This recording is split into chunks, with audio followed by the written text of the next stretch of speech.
I didn't mean to cheat. It was supposed to be just a simple night out with friends, a chance to unwind after a long week of work. But as I stood in the dimly lit bar, the air thick with laughter and the clinking of glasses, I felt a spark that I hadn't felt in ages. The moment I walked in, I spotted her across the room. Her name was Claire, a friend from college I hadn't seen in years. We exchanged glances, and that familiar warmth washed over me. As I approached, the years fell away, and we slipped into conversation like we'd never been apart. We reminisced about late-night study sessions, shared dreams, and the silly things we did when we were young and reckless. But as the night wore on and the drinks flowed, something shifted. I couldn't deny the chemistry that crackled between us. It was intoxicating and terrifying all at once. My phone buzzed on the table, and I saw his name flash across the screen. Mark, my boyfriend of 3 years.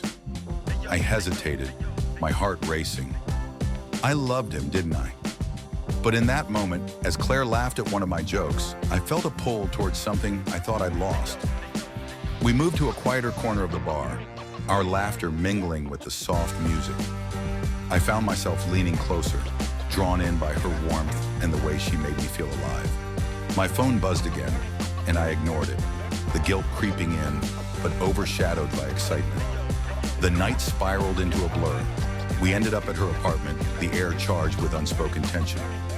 I knew I shouldn't be there, that I was crossing a line, but the thrill of it consumed me. One drink turned into another, and soon we were sitting on her couch, our faces inches apart. "Do you ever wonder what could have been?" Claire asked, her voice barely above a whisper. I opened my mouth to respond, but the words got caught in my throat. Instead, I leaned in, and our lips met. It was soft at first, a gentle exploration that quickly deepened into something passionate. The weight of what I was doing pressed down on me, but I pushed it aside, lost in the moment. The kiss felt like a revelation, but with it came the cold realization of betrayal. I pulled away, breathless, my heart pounding. "I shouldn't be doing this," I said, panic flooding my senses. Claire looked hurt but understanding. "You don't have to be with him if you're not happy," she said, "but you have to decide what you want." I stumbled out of her apartment, the city lights blurring together.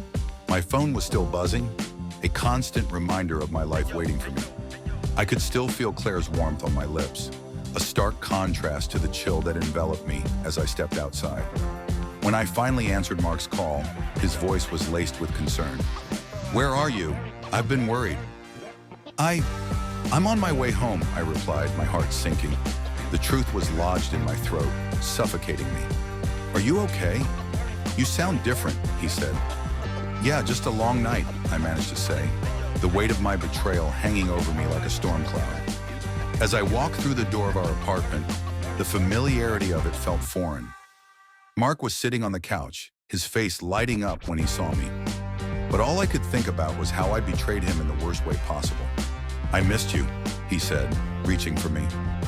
I hesitated, the guilt threatening to tear me apart. In that moment, I realized I had crossed a line I could never uncross. The intensity of the night lingered, but so did the overwhelming sense of loss for what I had done. "I missed you too," I whispered, knowing full well that everything had changed.